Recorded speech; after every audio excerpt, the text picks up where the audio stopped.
조기 대선까지 2주가 채 남지 않은 상황입니다. 때문에 이번 주 내내 대선 특집 진행될 예정인데요.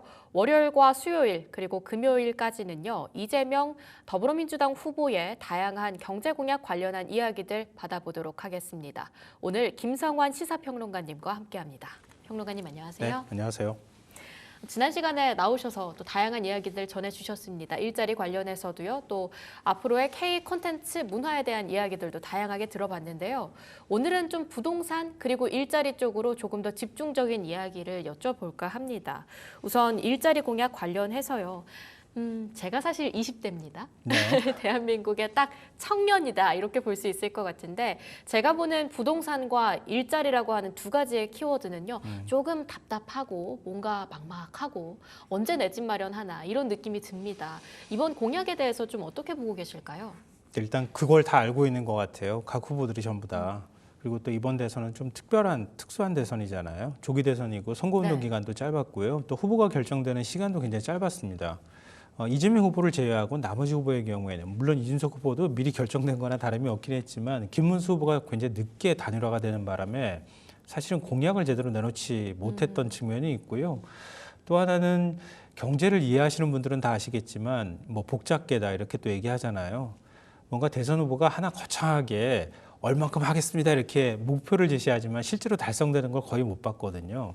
근데 이번 대선처럼 굉장히 짧은 시간 안에 선거운동이 이루어지고 그 다음에 바로 인수위 기간도 없이 네. 대통령에 취임해야 되는 이런 상황이기 때문에 모든 후보가 뭔가 숫자로서 제시하는 목표를 국민들한테 알리기에 공약으로 내세우는데 굉장히 큰 부담을 느끼고 있는 것 같아요.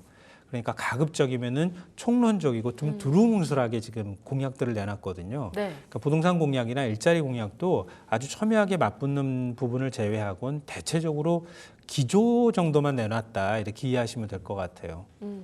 실질적으로 이게 실효성이 있는가 없는가에 대한 이야기들도 좀 나오고 있는 것 같은데 자세한 질문은 제가 잠시 뒤에 좀 드려보도록 하고요. 네. 우선은 기존 현 정부의 라고 보기는 좀 어렵죠. 이전 정부의 움직임들, 부동산 정책에 대해서는 좀 규제를 완화하고 공급을 좀 늘리겠다라는 기조였잖아요.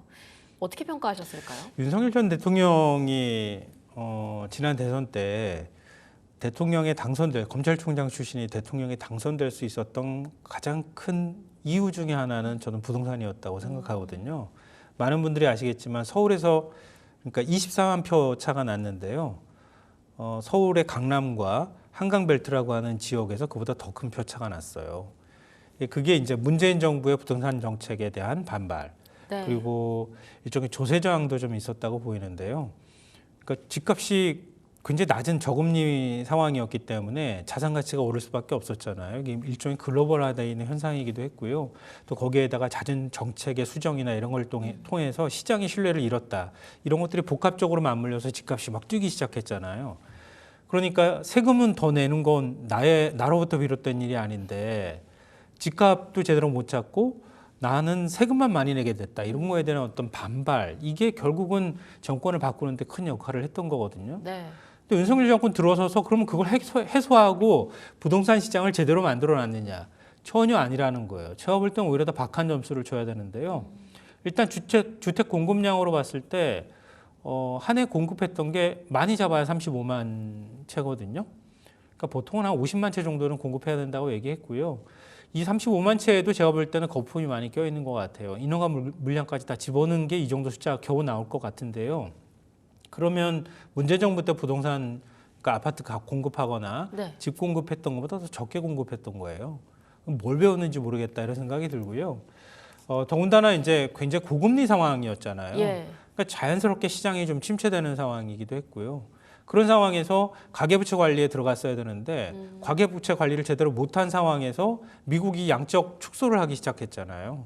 그러니까 갑자기 미국이 이제 축소를 했다가 이제 금리를 낮추는 작업들로 들어갔잖아요. 다시 금리를 한창 높였잖아요. 그쵸. 우리도 따라 올라갔는데. 예. 그러다가 금리를 낮추니까 다시 이제 우리도 뭔가 부동산 시장이 살아나는 거 아닐까 해서 투자 심리가 살아나고 있는데 그걸 제대로 통제를 못했던 거예요.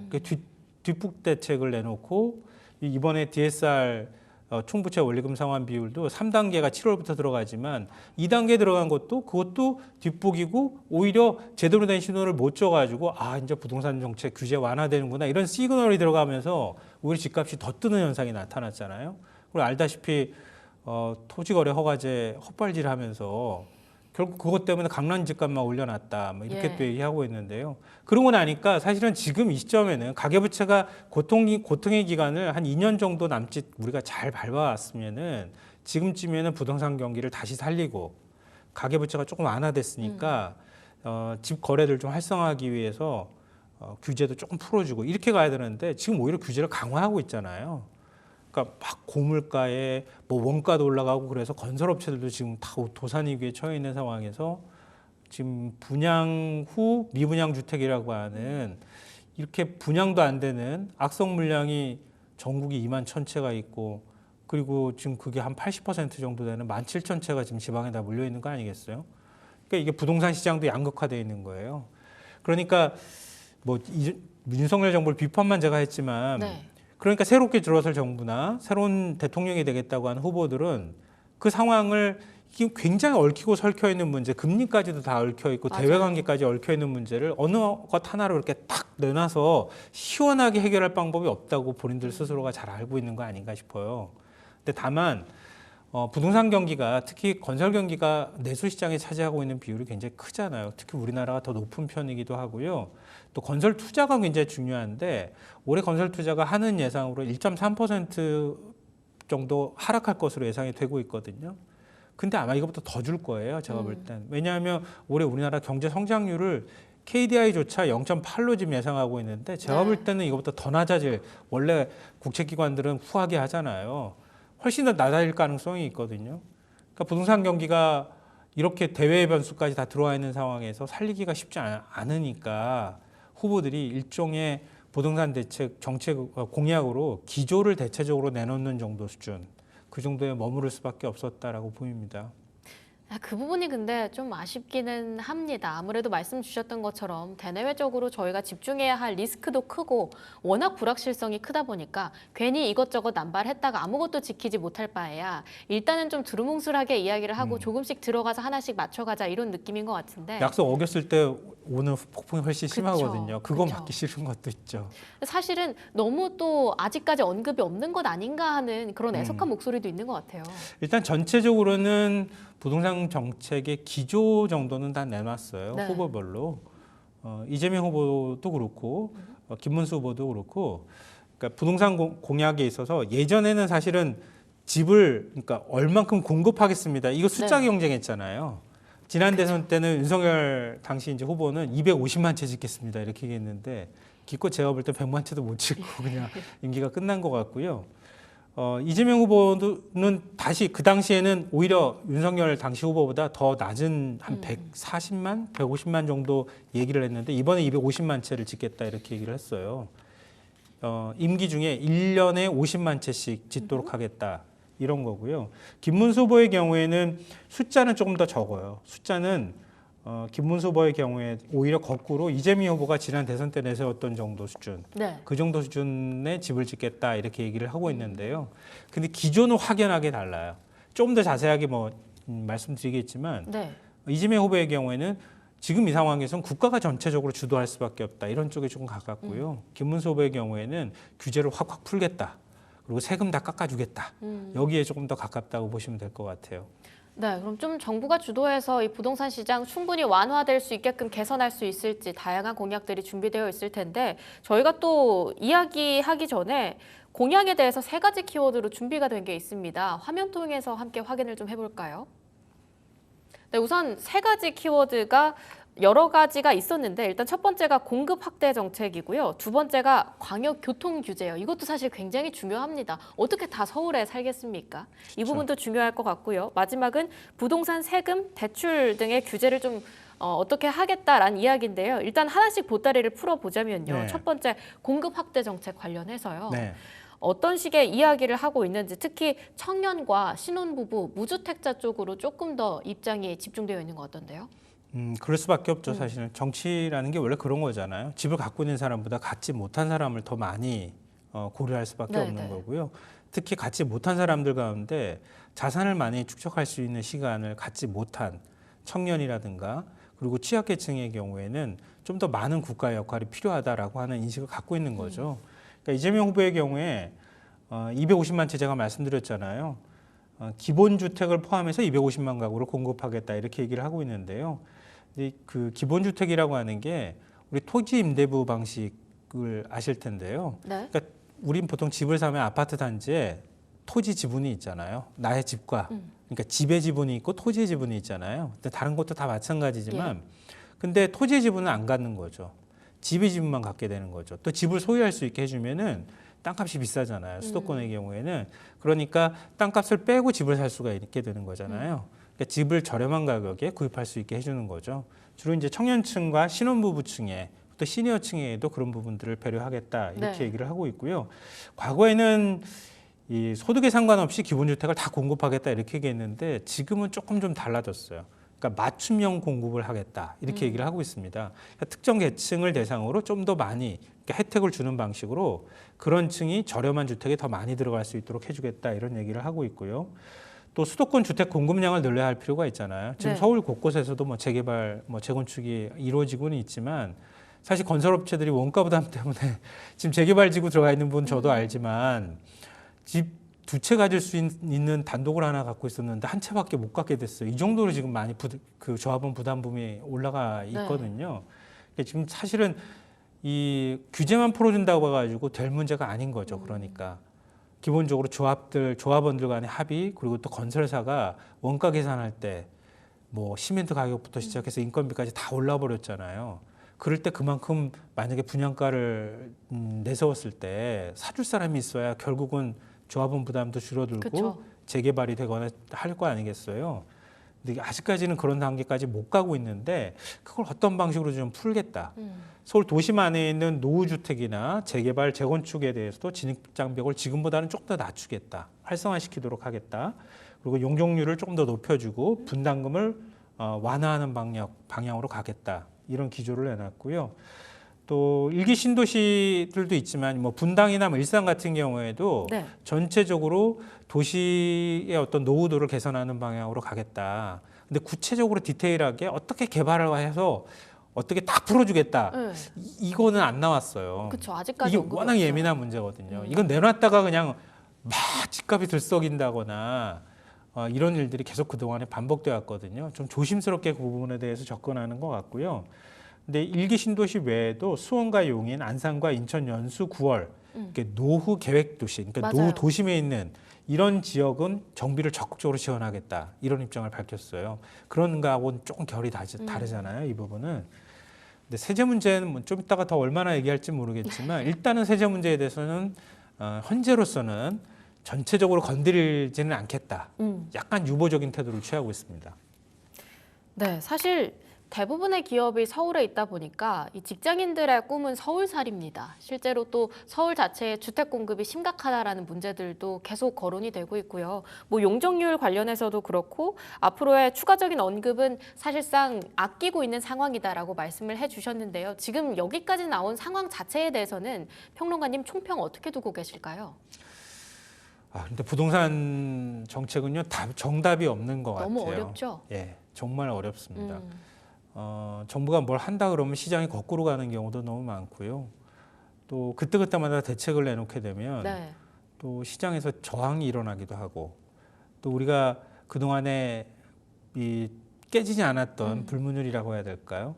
그래도 자산을 증식하려면 집을 사야지 뭐 이런 인식은 아직도 확고한 것 같아요. 네. 근데 그런 상황이기 때문에 조금만이라도 어떤 규제 틈이 생겨버리면 지난번에 토지거래 허가제처럼 한 달 풀어주고 닫아버리잖아요. 그랬더니 또 그런 거죠. 살 사람만 사게 만들어졌구나. 그런 사람들하고만 얘기했구나. 이런 얘기가 예. 나온다는 거죠. 그러니까 조금 신중하게 접근하는 태도가 일단 맞다. 그러니까 여기서 만약에 더 나가게 되면은 그것 자체가 꼭 약속을 어기는 행위가 될 수 있고요. 또 더군다나 이번에는 뭐 섀도우 캐비넷도 제대로 못 만드는 상황에서 곧바로 대통령만 덜렁 들어가는 네. 내각이 되거든요. 그쵸. 정권이 되거든요. 그러면 장관 인사청문회 하는데도 시간이 꽤 걸려요. 그리고 거기서 또 정책의 기조를 만드는데 또 시간이 걸릴 거라는 거예요. 그러니까 정책의 우선순위에서 부동산 정책은 조금 뒤로 밀릴 가능성이 있겠다. 그러니까 시급한 관세 전쟁에 관한 문제라든가 또 지금 많이 얘기 나오는 것처럼 내란과 관련된 수사 문제라든가 이런데 또 거기에 따르는 검찰이나 사법개혁 이런 쪽에 조금 더 집중하게 되면은 부동산 정책에서 뭔가 큰 획기적인 변화나 이런 거는 임기 시작하고 곧바로 내놓기는 조금 어려운 상황이 아닐까. 다만 이제 내수 문제하고는 관련이 돼 있을 것 같아요. 그러니까 예를 들면 아까 제가 악성 미분양 주택들 말씀드렸잖아요. 네. 그리고 건설 업체들이 지금 도산위기에 처한 것들도 꽤 있다고요. 근데 LH 같은 경우에는 그거 이제 우리가 사드릴게 이러고 있다고요. 그럼 그러면은 누가 들어가요? 근데 LH는 일단은 돈이 있으니까 네. 3천 채를 일단 먼저 사고 더 사겠다 이렇게 얘기는 하는데 그 사가지고 못 팔면 어떡하지 이런 걱정도 들고요. 그러니까 건설 업체들은 건설 경기를 어떻게 해서든 부양하기 위해서 노력은 하려고 할 거라고 봐요, 저는. 그런데 거기에 따른 상응한 대가를 요구할 가능성이 굉장히 높습니다. 과거 민주당 정부들은 다 그렇게 했지만 구조조정에 같이 들어갈 가능성이 있거든요. 그러니까 그건 또 전체적인 금융 문제하고 또 연결이 되잖아요. 그러니까 그런 것들을 다 조합하는 작업을 하려면 시간이 필요하고 다만 거기에 따르는 뭔가의 책임을 지우는 방식은 반드시 수반될 수밖에 없다. 그런 기조로 갈 가능성이 높다고 저는 전망하고 있습니다.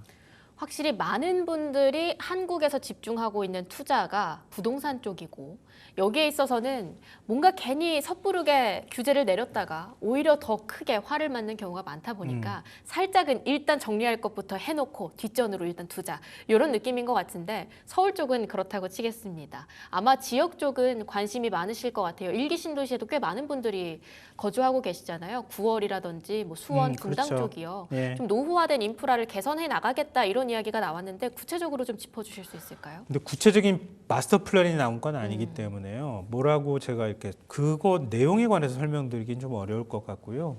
어떤 방식으로든 할 수밖에 없을 거다. 왜냐하면 이건 약간 정치적 지지 기반과도 관련이 있을 것 같거든요. 네. 지금 말씀하신 지역이 민주당의 가장 강한 맞습니다. 지지층을 갖고 있는 지역이기도 합니다. 그러니까 그런 지역의 주민들을 위해서 좀 더 주거 환경을 개선해 주는 작업에 대해서는 조금 더 각별한 관심을 가질 가능성이 있고요. 또 이거는 민주당 국회의원들이 또 경기도 지역에 굉장히 많이 있고 인천 지역에도 있는 상황이기 때문에 긴밀하게 그런 부분에서 연계하는 작업들을 통해서 아까 서울 안에 있는 뭐 재건축 그다음에 재개발의 경우에도 허들을 좀 낮추겠다고 얘기를 했잖아요. 그런 것처럼 기존보다는 조금 더 규제가 완화될 가능성이 높겠다라고 생각해 볼 수 있을 것 같아요. 네, 사실 교통 쪽으로도 상당히 중요하지 않습니까? 교통 인프라가 잘 돼 있으면 꼭 사실 내가 굳이 서울에 살아야 되나 이렇게 생각하시는 분들도 계세요. 이 GTX 관련해서요. 대선 공약으로 항상 언급이 되는데 이번에도 후보들이 다 이야기를 했어요. 대신 노선에 있어서는 어디까지 하겠다가 조금 입장 차이가 있는 것 같습니다. 이것도 굉장히 어려운 문제이기 때문에 제가 딱 단정적으로 말씀드릴 수 있을까 제가 싶은데요. 너무 어렵게 하고 있나요? 아니요. 후보들이 얘기한 거를 기준으로 네. 해서 제가 말씀드리면 될 것 같은데요. 일단 GTX A 노선 한번 타보셨어요? 저 아직까지는 타보지 못했습니다. 항상 보기만 했어요. A 노선 영상으로. 타신 분들이 와 이거 획기적이다 이런 얘기를 해요. 파주 운정에서 서울역까지 20분도 안 걸려 뭐 이런 얘기를 하는데 대신에 지하로 내려가는 시간이 너무 길어 이렇게 얘기를 하더라고요. 네. 근데 어찌됐든 간에 이동거리로 따졌을 때 이전에 서울역까지 이동한다고 가정하면 한 1시간 훨씬 넘게 걸렸을걸요. 한 3분의 1 정도로 그 어떤 시간이나 공간 개념을 줄여놨잖아요. 그런 면에서는 획기적이긴 한데 다만 지금 GTX A 노선도 다 안 뚫린 거잖아요. 네. 지금 그 영동 복합 그 교통센터 환승센터인가요? 그거 건설하는 문제 때문에 이제 공사에 들어가거든요. 그럼 앞으로도 몇 년이 더 걸릴지 모르는 상황인데 A 노선만 이러거든요. 예. 그럼 BC가 있잖아요. 그렇죠. 그러니까 BC는 언제 될지 지금 모르는 거죠. 지금 C 노선 같은 경우에도 원가가 많이 올라가는 바람에 이것도 처음에는 한 4조 6천억 원 정도 네. 예상을 했었는데 지금은 더 많은 돈이 들어갈 것 같다. 이렇게 하면서 지금 착공계를 제출하지 못하고 있는 상황이에요. 건설업체가. 이것도 예. 민간 자금을 투자를 받아야 되는 거거든요. 근데 또 BC 노선이 교차하는 데가 청량역인데 청량역 그 공사가 제대로 안 되면 BC가 교차를 또 못 하잖아요. 그러니까 부분 구간 개통하는 일들이 벌어질 가능성도 있겠다. 네. 현실은 좀 그렇다. 근데 그 다음에 이제 C까지 갔잖아요. D, F가 남아 있잖아요. 네. 이재명 후보의 경우에는 일단 A, B, C는 개통하겠다. 예, 임기 중에 개통할 수 있도록 노력하겠다. 그리고 그다음에 D, F 노선은 최대한 빨리 개통할 수 있도록 노력하겠다. 이 정도의 스탠스인 것 같고요. 네. 김문수 후보는 그 다음 노선 G 노선도 한번 내가 해보겠다. 이렇게 얘기하고 있습니다. 그러니까 강남권하고 경기 포천을 거치는 인천하고 이렇게 연결하는 네. 그 노선을 얘기하는데 그만큼 사실은 이 광역 교통망이라고 하는데 굉장히 유권자들이 민감하게 생각하고 있다는 걸 또 거꾸로 보여주는 것 같은데요.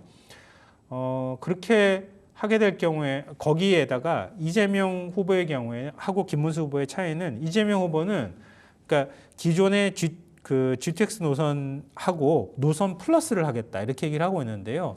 그거는 제가 볼 때는 GTX 형태로 이 대심도로 내려가는 이런 방식이 아니라 기존의 광역 교통망을 연결하는 형태가 될 가능성이 좀 높아 보여요.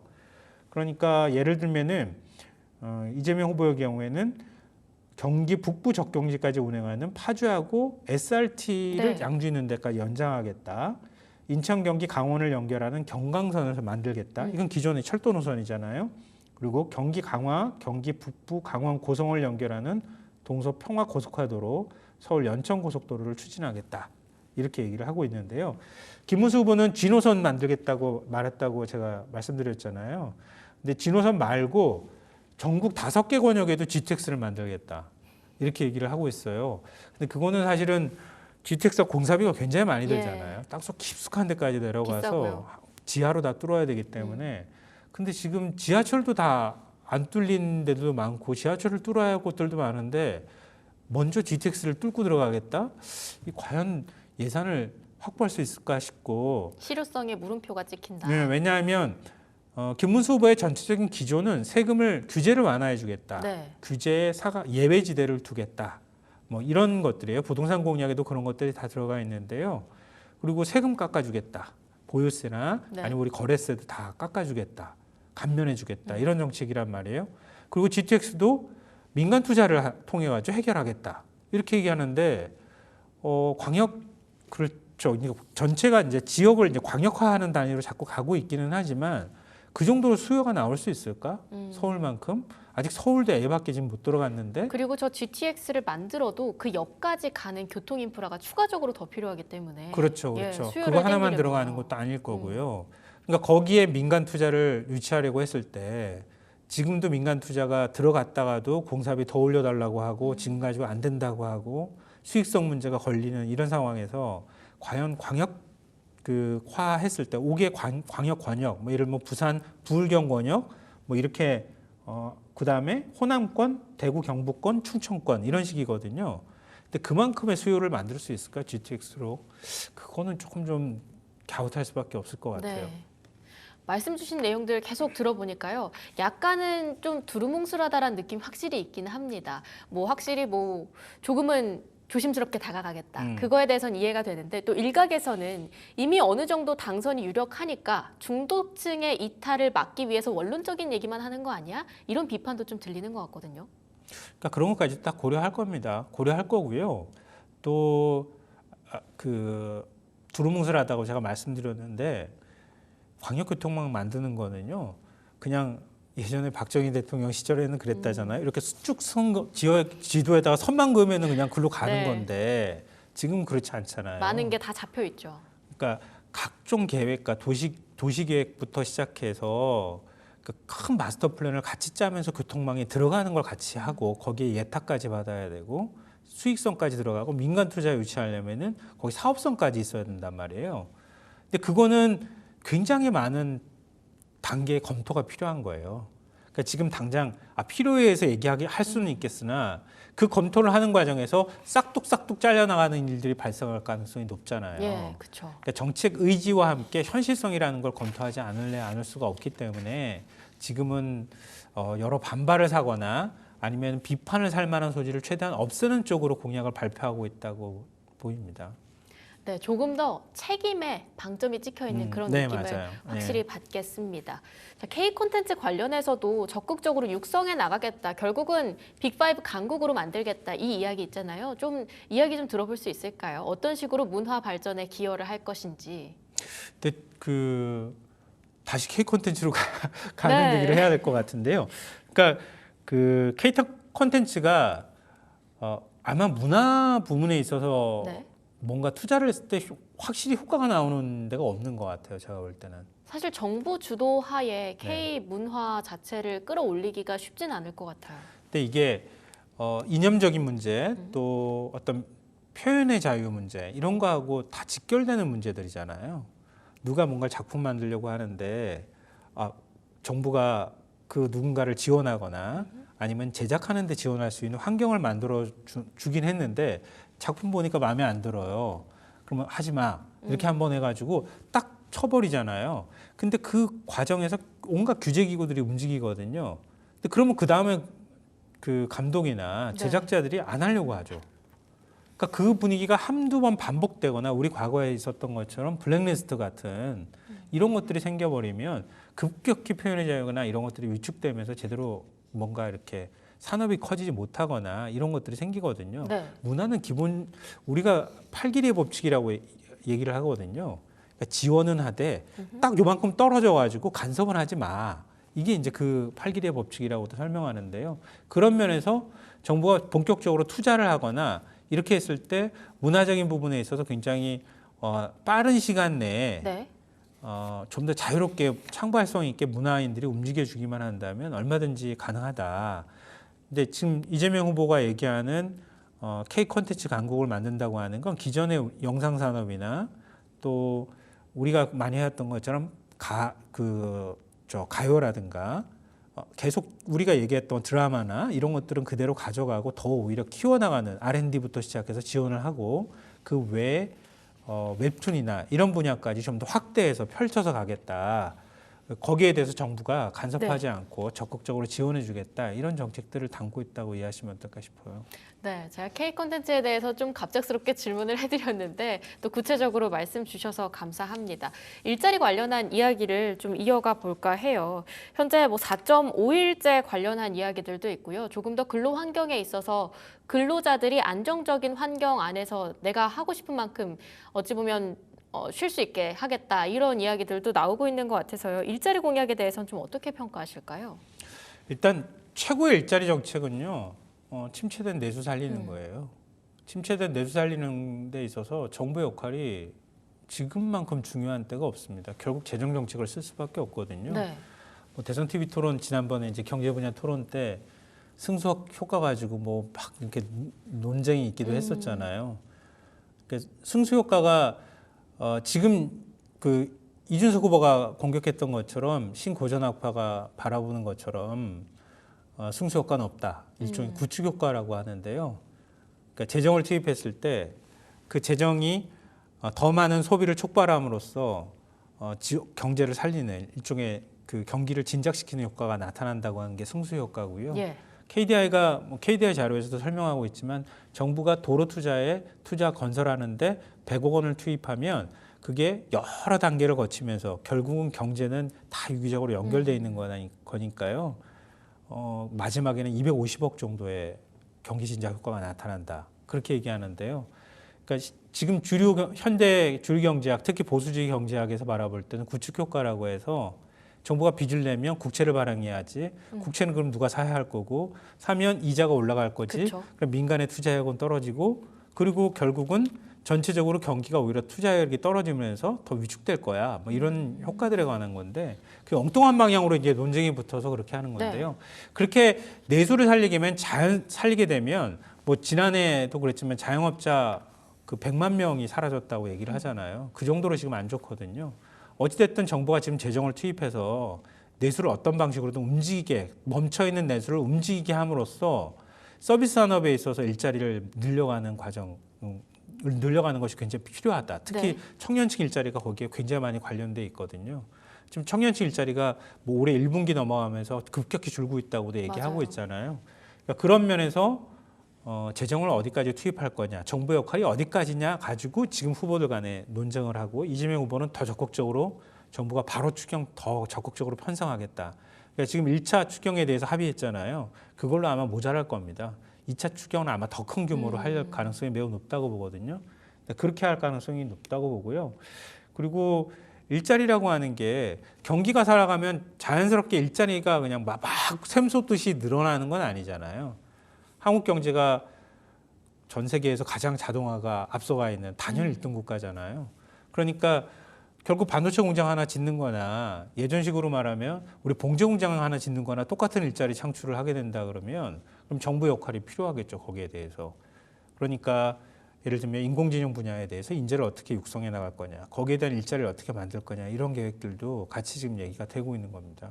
사실 일자리하고 이 노동자 정책 관련해서 입장이 좀 크게 나뉘고 있는 게 노란봉투법 쪽이잖아요. 네. 김문수 후보 측에서는 이게 반기업법이다 이렇게 입장을 내놓기도 했는데 이 노란봉투법에 대해서는 어떻게 보고 계실까요? 근데 전제로 제가 말씀드릴 건 아까도 말씀드렸지만 신고전압파라고 불리는 윤석열 전 대통령으로 비유하자면 네. 밀턴 프리드먼 선택할 자유 한 권 읽고 경제 다 한다고 얘기하는 거랑 비슷한 그런 식의 논쟁을 안 했으면 좋겠어요, 저는. 그러니까 이재명 후보가 얘기하는 실용주의 노선이라고 하는 건 경제라는 게 어떨 때는 약간 보수적인 정책이 필요할 때도 있고 어떨 때는 좀 진보적인 획기적인 정책이 필요할 때가 있거든요. 예. 노동 정책은 제가 볼 때는 지금 보수 진영에서 볼 때 노동 정책에 대한 관심이 아예 없어요, 제가 볼 때는. 왜 어디서 기인하냐면은 기본적으로 보수주의 경제학자들은 대부분 다 시장 소비 뭐 이런 네. 쪽에 관심을 갖지 생산에 관심을 갖지 않아요. 생산 분야에서 가장 중요한 게 뭡니까? 결국 노동시장에 관한 부분이거든요. 네. 그거는 그런 생각을 하고 있는 거죠. 아, 노동시장에 정부가 개입해? 규제해? 아, 그리고 노조가 움직여? 기업할 자유가 있어야지. 그러니까 그거는 그 기업에다가 맡겨야지. 이런 사고들을 하고 있다는 거예요. 그쵸. 근데 그렇지 않은 거예요. 노동시장도 시장이고요. 우리 80년대 경제 성장을 해왔던 것도 어찌 보면 노동조합을 통해서 임금 상승이 있었기 때문에 그게 같이 내수하고 수출하고 따라갔기 때문에 한국 경제가 성장할 수 있었던 거란 말이에요. 그것도 우리 소비시장과 똑같습니다. 그러면 소비시장 안에 노동자가 필요한 곳에는 더 많은 노동자가 필요하면 임금을 올려줘야 될 거고 노동자가 별로 필요 없는데 노동자가 나 혼자 파업하겠어 하면 파업이 그게 되겠습니까? 안 되는 거죠. 힘의 균형은 기본적으로 사업주한테 있는 거거든요. 우위가. 그럼 그걸 균형을 맞춰주는 작업을 하는 게 그러니까 노조를 파업의 대상으로만 바라보거나 단협의 대상으로만 생각할 게 아니라 그 균형이 맞춰져야 임금도 올라가고 소비도 늘어나고 그리고 또 다른 노동시장의 유입도 가능해지는 건데 우리는 그 부분을 똑 떼놓고 생각한다는 거예요. 그리고 노란봉투법이 바로 이제 거기와 관련이 돼 있기 때문에 제가 말씀드린 건데요. 균형 맞추기요. 네. 그러니까 지금 노동조합법 2조 3조 개정 아니에요. 핵심적인 내용은 그러니까 사용자 범위에 원청을 넣도록 하는 거 하나 네. 하고요. 그다음에 노조 파업에 대한 손해배상 책임을 각각의 책임에 맞게 물어야 한다. 예전에는 노조한테 파업하고 나면 몇백억씩 손해배상 청구해버리잖아요. 노조는 연대 책임으로 그냥 다 딸려 들어가는 거예요. 다 파산하거든요. 근데 그런 방식이 아니라 누가 어느 정도 행위를 했는지를 보고 판단해야 된다는 게 대법원 판례이기도 하고요. 이 판례들은 계속 나오고 있는 상황이기도 하고요. 그리고 원청하고 하청이 있는데 우리나라 지금 비율이 한 40% 가까이 되잖아요. 그러니까 원청, 하청, 원하청의 재하청으로 내려가는 거예요. 이게 일종의 노무관리의 편의성 그리고 그렇게 하면 저임금을 유지할 수 있기 때문에 그 두 가지 이유 때문이에요. 네. 제가 볼 때는. 그렇게 해서 비용을 절감하면 그 이익이 어디로 가겠습니까? 이익을 가져가는 데만 많이 가져가는 거예요. 그쵸. 그러니까 우리가 얘기하는 것처럼 상위 1% 소득만 계속 늘어나거나 10% 소득만 늘어나는 현상이 나타나는 거라고 좀 보거든요. 그러면 사회가 얼마나 불안정해지겠습니까? 노동시장만큼 정부 역할이 중요한 곳이 없거든요. 과거 뭐 우리 산업혁명기에 얘기했던 것처럼 아동노동 금지했던 거나 이런 것들 사례 들어보시면 아실 거예요. 네. 그러니까 노란봉투법이 이게 어처구니 없고 말도 안 되는 법이 아니라 원청이 계속 하청 주고 그걸 다 지휘 감독하고 통제하는 상황인데 수직 계열적이다. 예, 그렇게 돼 있는데 하청하고만 아무리 싸워봐야 하청은 스스로 먹는 건데 그 하청에 다 원청이 있는데 그 책임을 안 먹고서 어떻게 이 노동 문제를 해결할 수 있겠냐는 거예요. 그 문제의식 하나하고 아까 제가 말씀드렸던 것처럼 단체 교섭권, 단체 행동권이 헌법상 보장되어 있는 권리임에도 불구하고 기업의 노동자들이 단협을 못하도록 하게 하는 수단, 단체 행동을 못하게 하면 곧 협상력이 떨어지거든요.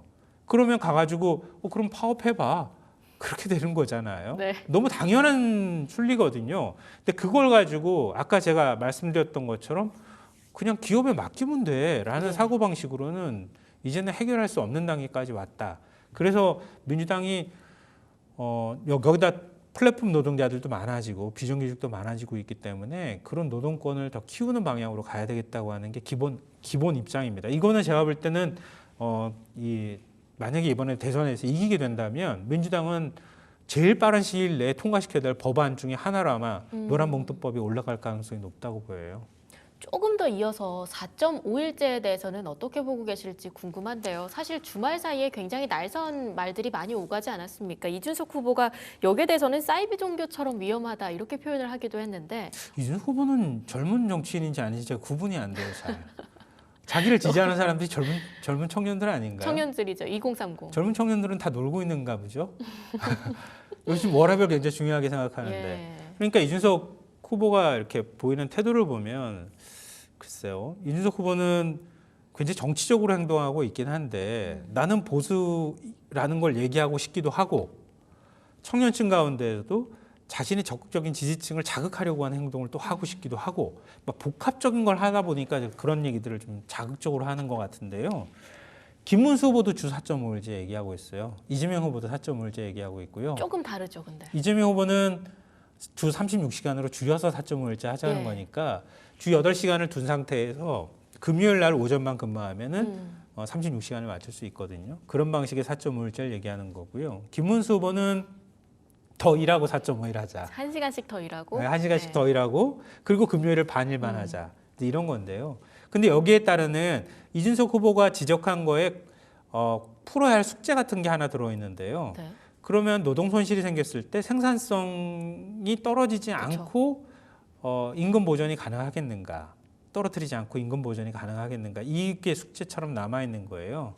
그래서 이재명 후보도 지금 우리가 주 5일제도 정착은 못 시키고 있지만 그 정착하면서 그러니까 노사 간의 관계를 중립적으로 균형 있게 맞춰주는 작업하고 그리고 주 5일제에서 장기적으로 4.5일제로 전환하는 과정들을 밟겠다 이렇게 얘기를 하는 거죠. 그러니까 산업의 구조까지 같이 바꿔 나가야지 결국은 노동시간이 줄어들면서도 생산성 손실이 안 생기는 일종의 능률이 오르면서 손실이 안 생기면 제일 좋은 거잖아요. 그러면서 임금을 제대로 받거나 아니면 더 높여받을 수 있으면 더 좋은 거잖아요. 그러니까 그렇게 점진적으로 나간다고 안을 얘기하고 있고요. 뭐 김문수 후보는 4.5일제에 대한 의지가 있는지 제가 의심스럽고요. 기본적으로. 네. 왜냐하면 계속 노동 유연성을 계속 강조하고 있으니까 주 60시간도 가능하게 하고 노동 손실 임금 더 주지 않아도 더 많이 일할 수 있도록 하는 유연근무제를 계속 얘기하고 있는 상황이니까 그거는 일종의 표심을 의식한 주장이 아닐까 싶고요. 이준석 후보는 주 4.5일제 제가 볼 때는 더 적극적으로 검토해야 된다고 생각합니다. 청년들을 위해서요. 그렇죠. 특히 여성표를 못 얻어가지고 지금 그런데 여성표 심을 생각한다면은 4.5일제나 이걸 어떻게 그러면은 구체적으로 현실 가능하게 실현시킬 수 있을지 연구를 좀 더 해야 되지 않을까 싶어요. 네, 그러면 이 노동자 출신 관련해서요. 사실상 양당 후보의 입장이 좀 첨예하게 갈리고 있는 상황인데 좀 마지막으로 정리한다는 느낌 하에서 가볍게 조금씩만 짚어주실 수 있을까요? 이거는 참 최종적으로. 아이러니한 네. 현상인데요. 이재명 후보는 소년공 출신이라고 얘기하잖아요. 경북 안동의 화전민 집에서 태어나서 진짜 찢어지게 가난한 집에서 태어나서 성남 지금은 예전엔 광주인데 지금 이제 성남이잖아요. 그 산동네에 와서 부모님 청소하고 고물 수집하고 자기는 중학교도 못 나와서 그때부터 소년공으로 일하기 시작했다. 그러면서 다쳐가지고 군도 못 갔단 말이에요. 한쪽 팔이 비틀어져 있거든요. 그런데 누가 이렇게 하라고 한 게 아니라 자생적으로 자기가 시민운동에 뛰어들고 변호사 대학까지도 사실 중앙대를 4년 전액 장학금으로 가고 그다음에 변호사 시험도 굉장히 빨리 됐거든요. 근데 사실 판검사를 할 수 있었다고 그래요. 판사도 할 수 있었다고, 성적도 굉장히 좋았다 그러거든요. 사법연수원도. 근데 자기가 자발적으로 이렇게 움직여서 오히려 진보성을 스스로 만들어갔던, 자기가 자라왔던 환경 토대에서부터 자기가 진보성을 만들어 온 사람이고, 김문수 후보는 어찌 보면 이식된 진보 운동가죠. 왜냐하면 대학에 들어가서 의식화돼서 그리고 노동운동을 투신을 했죠. 네. 투신해서 감옥도 갔다 오고 난 다음에 일종의 자기 생각을 이렇게 점점 오른쪽으로 이동시킨 그런 경우라고 할 수 있는데, 두 사람이 노동 공약 얘기할 때 어느 쪽이 더 진정성이 있을까 좀 그런 생각을 하게 돼요. 그러니까 김문수 후보의 환경으로 생각하면은 이재명 후보보다 더 진보적이어야 할 텐데, 그 부분에 있어서만큼은. 근데 노동부 장관 시절에도 봤지만 더 반노동으로 가버린 이런 아이러니를 어떻게 우리가 받아들여야 할지, 저는 개인적으로 윤석열 정부에서 이거는 진보 보수의 문제가 아니고요. 네. 아까 제가 노동 시장에 관한 부분으로 설명을 드렸잖아요. 노조를 일종의 조폭에 비유하면서 척결애들 대상으로 삼았어요. 어떻게 그런 일이 있을 수 있습니까? 자유민주주의 국가에서. 그렇게 하고 노조 조합비를 막 정부가 들어가서 함부로 본다거나 뒤지고 그걸 공시하게 만드는 게, 이게 그러면 노조도 법인격으로 만들어주던가요, 차라리. 그것도 아니면서 그렇게 하는 태도를 보이는 거는, 그게 사실은 저는 계엄 내란으로 이어진 것이다, 그런 인식이, 이렇게 생각하거든요.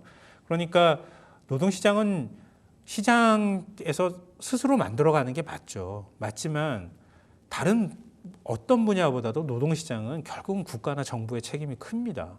그러니까 그 기준들을 어떻게 설정해 나가는가, 그 과정이 있어야 할 것 같고요. 그 균형을 맞추는 작업들을 하고, 갈등이 생길 때 그걸 조정하는 역할을 정부가 얼마나 적극적으로 해낼 수 있을 거냐, 그런 부분에 있어서 이재명 후보가 적극적으로 할 의지를 지금 보이는 것 같고, 그런 면에서만 사회적 갈등을 잘 조절해 준다면 주 4.5일제든 우리 사회 노동 갈등이나 이런 문제들 스웨덴이나 이런 데에서 풀어나갔던 것처럼 좀 더 획기적인 방식으로 복지를 강화해 나가면서도 언제든 출산을 할 수 있는 환경이 될 수 있는 노동 환경을 만들어주는 그런 쪽으로 크게 한 걸음 더 나갈 수 있으면 좋겠다, 그런 바람을 갖고 있습니다. 네, 진정성의 측면에 있어서는 두 후보가 좀 다를 수밖에 없다, 이런 입장을 남겨주신 것 같습니다. 여기까지 이야기 들어보도록 하겠습니다. 지금까지 김성환 시사평론가 함께했습니다.